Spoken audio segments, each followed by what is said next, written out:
Cae la tarde y en un rincón de la ciudad, en un pequeño jardín, alguien cuenta una historia, reflexiona en voz baja o conversa, paseándose bajo los árboles. Es hora de volver a casa, bajar la velocidad y darle tiempo al tiempo. Christian Warnken nos abre la verja de su jardín para que respiremos aire puro y oxigenemos el espíritu. En Pauta, aquí comienza Desde el Jardín. Lo esencial de toda exploración será volver al propio jardín y ver las cosas por primera vez. Queridos y queridas radiovidentes, estamos en este momento desde mi jardín, conectándonos probablemente, no sé si con un jardín o una casa o un refugio, en el país del gran escritor Gogol, el autor del Capote, en el país de Prokofiev, el gran músico, el autor de Pedrito y el Lobo, en Ucrania. Y estamos ahí gracias a nuestro querido amigo, corresponsal, periodista, Jorge Said, con quien hemos conversado ya varias veces cuando ocurrió la entrada de los talibanes en Afganistán y la salida de Estados Unidos de Afganistán. Tuvimos varias conversaciones con él en un escenario extremadamente difícil. Hoy día Jorge Said, como ustedes ya lo han visto probablemente en distintos programas de televisión, está en ese lugar donde probablemente se está escribiendo una página de la historia y de la nueva historia de un mundo nuevo, un mundo global, y de alguna manera, qué curioso, pareciera estar volviendo a la Edad Media.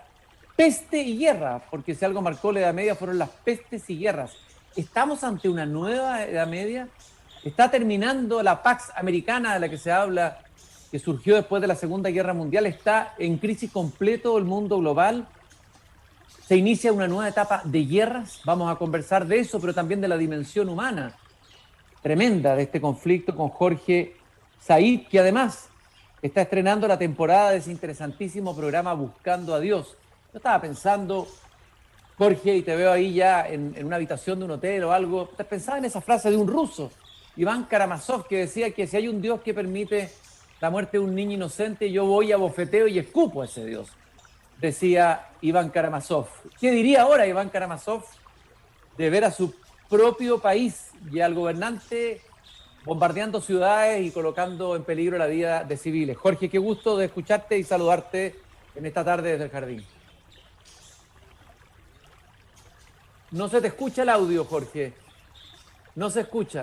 Hay un problema con el audio, pero tenemos la imagen. Nos pueden seguir también a través de pauta.cl. Hay un problema de sonido. Imagínense, estamos a una gran distancia. Ahí se escucha, Jorge.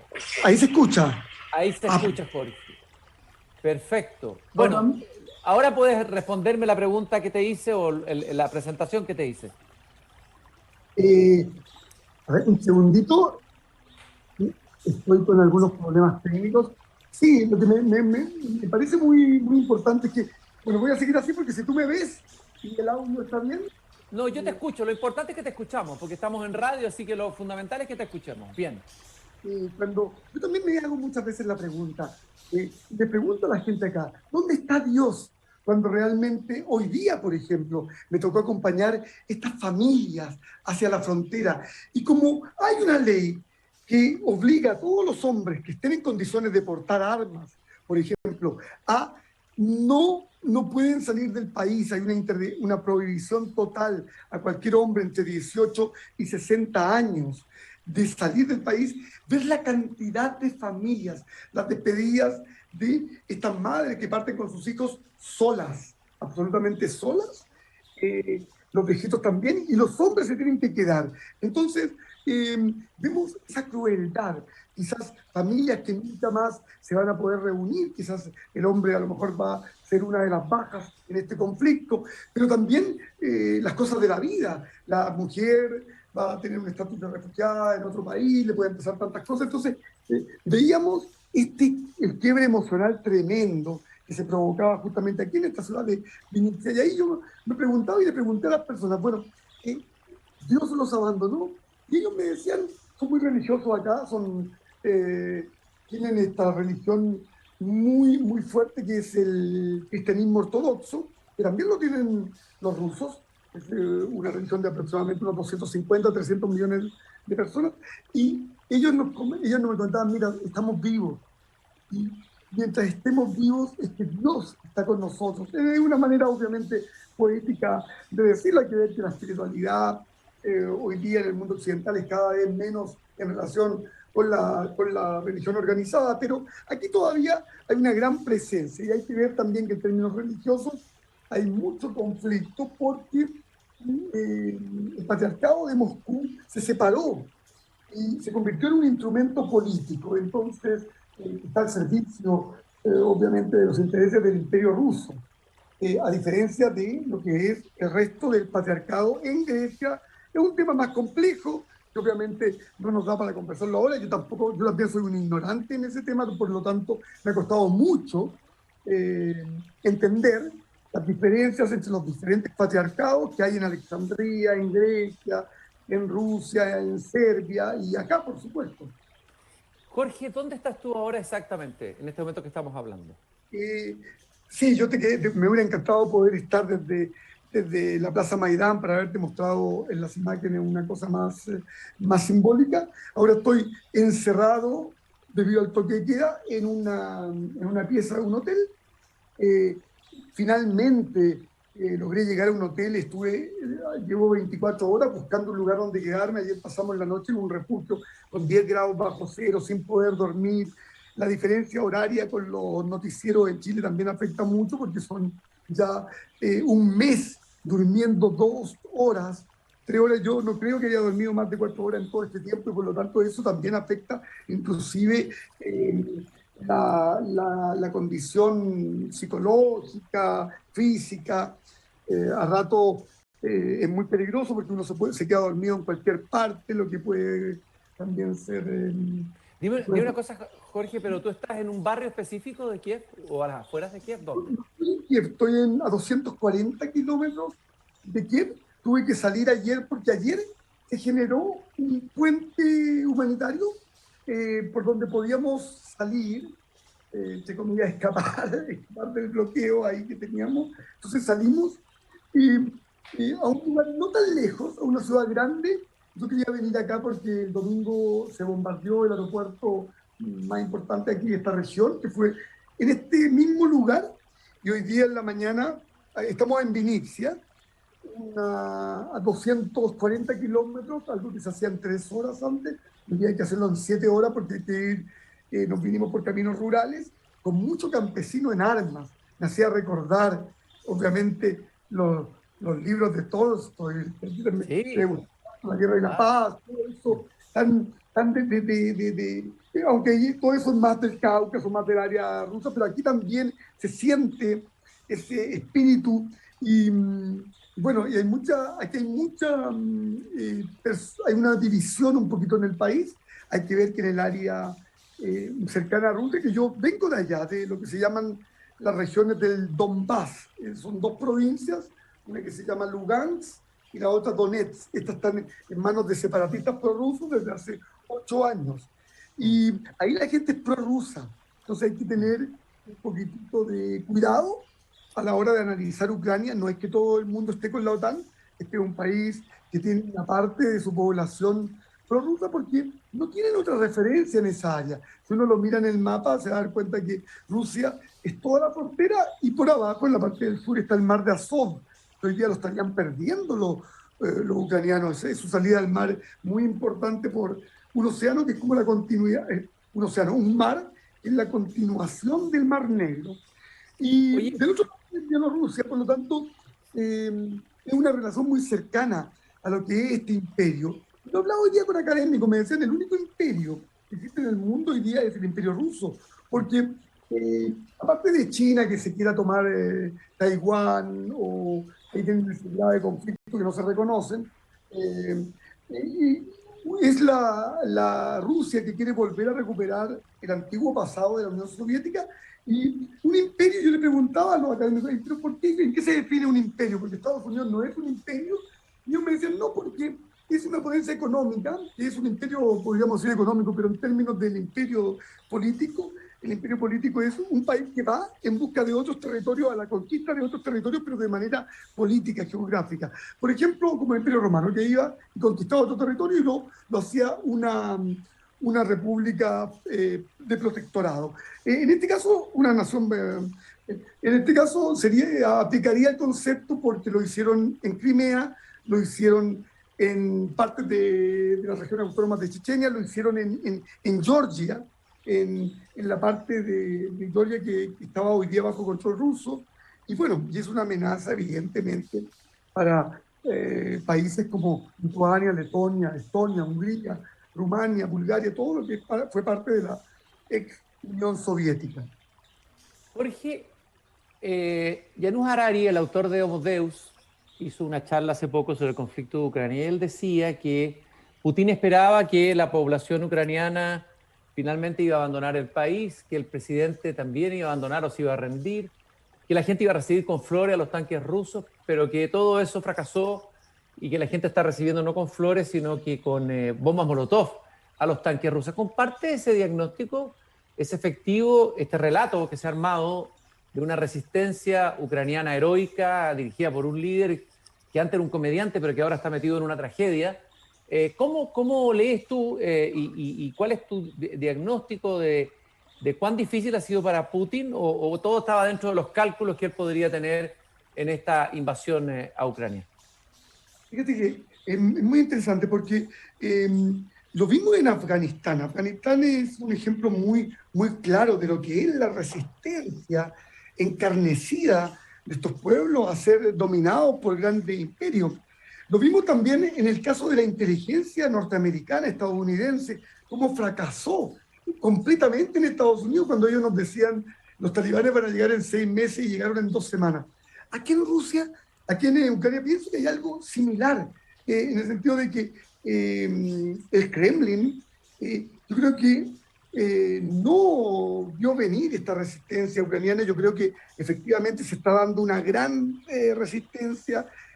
Están las personas dispuestas a dar la vida en combate. Es muy duro cuando uno ve a esta gente en las barricadas a menos 10 grados bajo cero. Yo estoy una hora ahí, no hay yo qué hacer, de frío, con ganas de salir de esa situación, y estas personas están ahí viviéndolo de una manera permanente ya desde hace 15 días. Entonces está ocurriendo una situación que está uniendo a Ucrania, y probablemente se va esto a extremar aún más. Van a haber comandos suicidas, va a haber toda clase de resistencia. Cuando vengan las batallas cuerpo a cuerpo, que van a ser las que se van a dar en esta arquitectura soviética, bolchevique, que es tan intrincada, tan diferente a la que tenemos nosotros, que es una estructura más cuadrada que traían los españoles. Acá todo es con curvas, con subterráneos, entonces es algo que conocen muy bien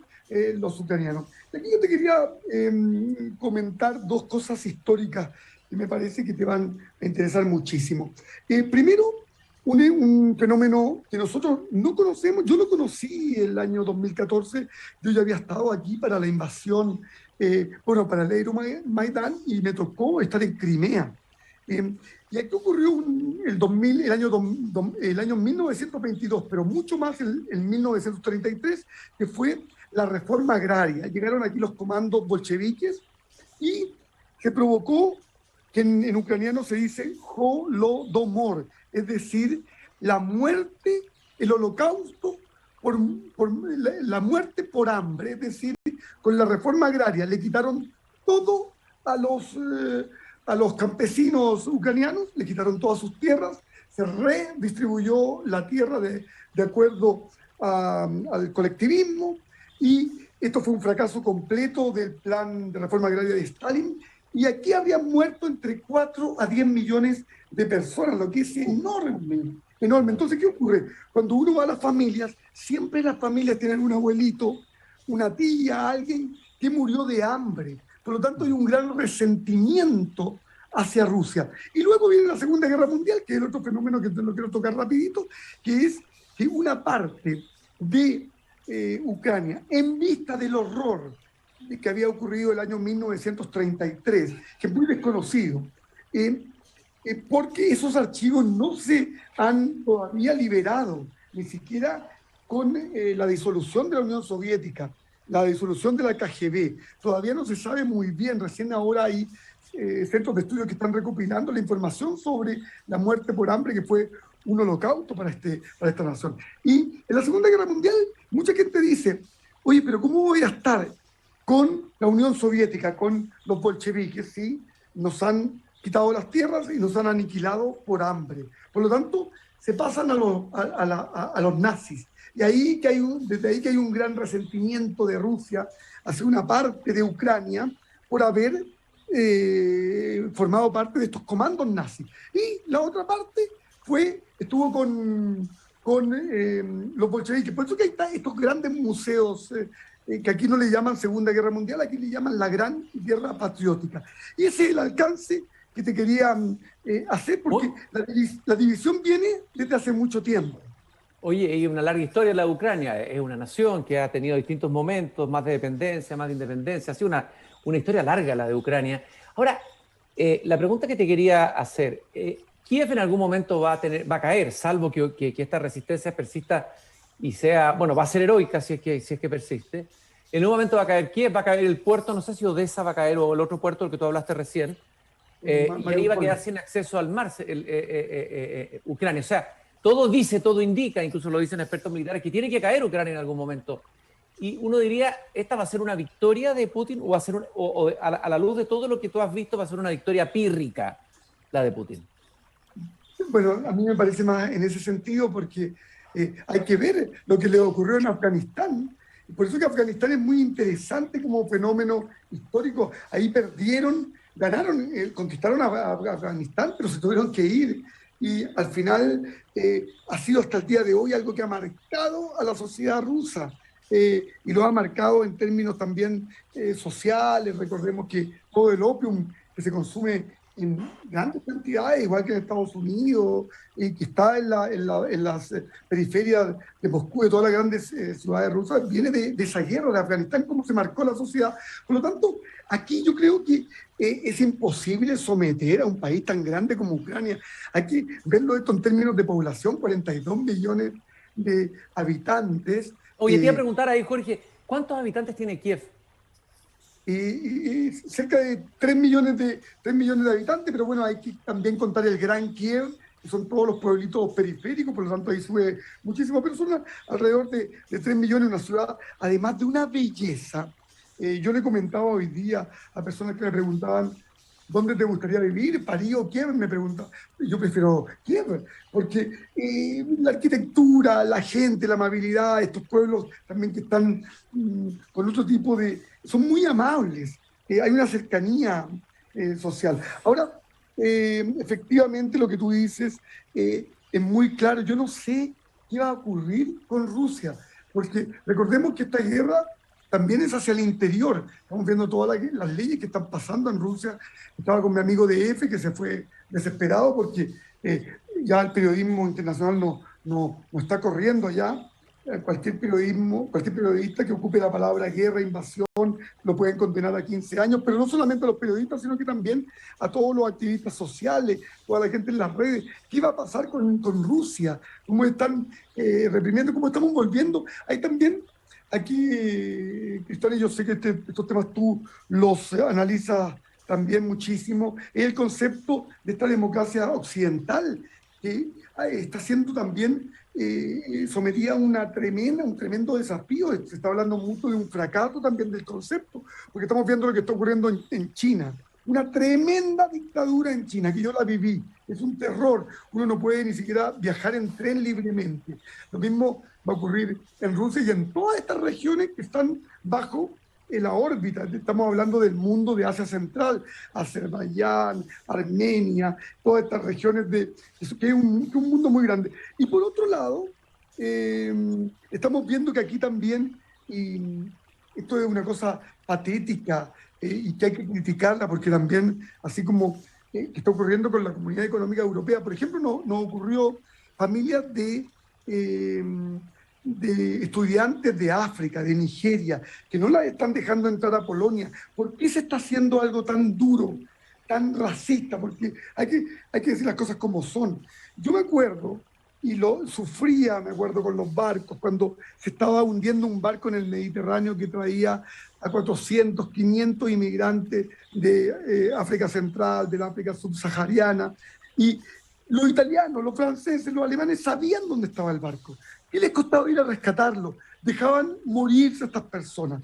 Y por eso que el movimiento Black Matter en Estados Unidos hoy día está acusando a Europa de racismo con lo que está ocurriendo aquí, porque el ucraniano, obviamente que tiene que ser recibido, obviamente que son países vecinos, pero ¿por qué no se trata de la misma manera al refugiado afgano, al refugiado sirio, al refugiado africano? Yo sé que es una gran polémica que está hoy día llenando los medios norteamericanos, estadounidenses, porque hay un efecto muy fuerte de que se acepte a la persona blanca y no a la persona de color.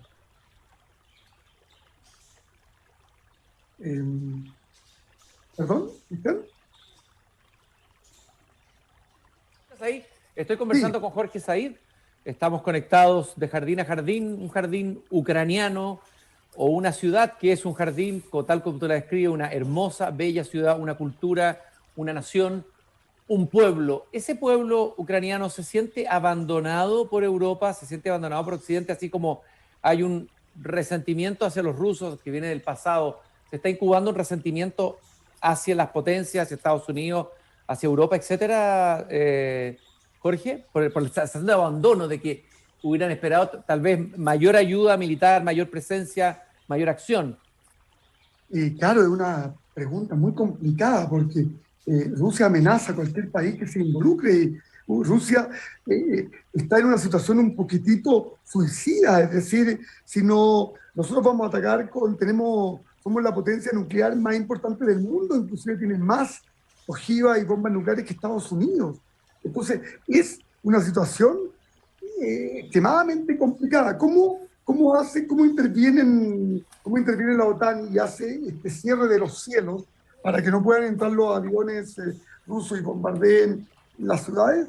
Es algo que estaban tratando de resolverlo ahora, estaban diciéndole que Polonia entregara los aviones, pero inmediatamente Rusia amenazó a Polonia: cualquier aeropuerto que ocupen naciones fronterizas para ayudar a aviones para que ataquen a fuerzas rusas, se va a ser considerado acto de guerra de los otros países, por lo tanto, inmediatamente sometido a represalias. Así que hay mucho temor y hay un sentimiento completo de abandono. Así como existía en las provincias separatistas un sentimiento de abandono con respecto a Kiev, con respecto a la política de la capital, y estas provincias se sienten abandonadas, también la capital, Kiev, se siente abandonada con respecto a Europa. Ellos dicen, bueno, nos están ayudando económicamente, nos están ayudando con armas, pero no se están involucrando militarmente, tratando de hacer un escudo, lo mismo que hicieron en Israel, un escudo que proteja, por ejemplo, la capital. Es algo que Estados Unidos está en condiciones de hacerlo, pero no lo han hecho, no lo van a hacer, y por lo tanto se espera una tragedia de magnitud acá. Y ese es el sentimiento, un sentimiento de mucha frustración, en que se dan cuenta los ucranianos que van a tener que luchar ellos solos. Y ellos saben también que las medidas económicas, aquí ni se habla de las medidas económicas, es que en Occidente se habla muchísimo, pero aquí las medidas económicas saben que Rusia las va a negociar, tiene la capacidad para resistir un poco, tiene el apoyo de China, hay mucha corrupción, por lo tanto hay canales para evitarlo, así como ha hecho Irán por tanto tiempo. Entonces, saben de que aquí lo que es más fuerte son las armas, y en ese sentido no han tenido un apoyo de una fuerza. Estamos hablando directamente de la fuerza rápida que tiene la OTAN de 40.000 hombres. Eso ya cambiaría completamente la situación, pero por el momento eso se convertiría en una guerra total aquí en Europa. Ahora hay que esperar, hay que darle una esperanza a las negociaciones. Hay algún momento en que Putin querrá negociar. Por el momento él va a aplicar una política dura, porque tiene que avanzar lo máximo, él tiene que conseguir el máximo de objetivos en corto tiempo, para partir de ahí empezar a negociar. Por lo tanto, si él se apodera de Odessa, se apodera de Kiev, se apodera de ciudades, después las va a ir entregando a medida que le vayan dando, las va a ir devolviendo, digamos, a medida que le vayan dando los objetivos que él quiere, desmilitarizar a Ucrania, que se reconozca como ruso, algo muy fuerte. Que digan que todo Crimea es ruso y que las provincias independentistas son independientes, por lo tanto un protectorado ruso también. Así que bueno, está muy difícil el problema. Yo creo que tú que analizas el concepto de esta sociedad, a dónde vamos, no terminábamos con el COVID y entramos en esto otro. Sí, sí. Evidentemente aquí hay un quiebre, hay un nuevo comienzo, hay que estar muy alerta. ¿Qué nuevo escenario se abre? Probablemente esto va a tener repercusiones en muchas dimensiones culturales, y hasta espiritual en el sentido profundo de la palabra, del desarrollo de nuestra civilización. Jorge, yo te quiero agradecer esta conversación en directo que hemos tenido contigo en Ucrania. Espero que podamos retomarla pronto y volvamos a conversar y que nos cuentes lo que está pasando y lo que va a pasar en las próximas horas y días que seguramente van a ser decisivos. Por supuesto que te cuides mucho. Tu testimonio es importantísimo, valiosísimo para nosotros los chilenos, así que te mando un tremendo abrazo aquí desde mi jardín. Yo también, Cristian, muchísimas gracias y invitarlos a la nueva serie de Buscando a Dios, que este sábado va con el capítulo quizás más lindo, el de Afganistán, en que yo me involucro y participamos de este rescate de estas niñas hacia Francia y España. Un capítulo muy emotivo y vamos a estar todos durante 3 meses con esta nueva serie Buscando a Dios. Muchas gracias a ti, espero que tengamos otra posibilidad de conversar. Yo estoy como escapando, así que te pido las 1000 disculpas por las dificultades de conexión, de sincronizar un momento, así que menos mal que lo hicimos. Y bueno, así que muchísimas gracias a todo tu público, a todos tus seguidores y muchísimas gracias a tu equipo también, muy amable. Al contrario, Jorge, gran gratitud por tu entrega en medio de la presión y el estrés al que estás sometido en este momento. Un abrazo inmenso y estoy seguro que volveremos a conversar muy pronto. Y nosotros nos despedimos, cierro la verja de mi jardín y queda en mi corazón todo lo que nos ha contado Jorge, el sufrimiento de un pueblo, la frustración de un pueblo, la historia, el inconsciente colectivo, los dolores que se arrastran a través de generaciones. Es la historia humana vivida en todos sus extremos, que ha contado por lo demás la gran literatura rusa y también la literatura rusa de origen ucraniano. Y hablaba de Gogol, una de los escritores rusos de origen ucraniano, el padre de Dostoyevsky. ¿Qué diría Dostoyevsky en esta guerra de Ucrania? Me quedo con esos pensamientos. Nos encontramos mañana nuevamente a las 8 de la noche cuando vuelva a abrir la verja de mi jardín. Muchas gracias a todos. Es hora de cerrar la verja de madera del jardín. Pero Christian Warnken la volverá a abrir todos los días de lunes a viernes a las 20 horas en Radio Pauta, cuando comience de nuevo Desde el Jardín.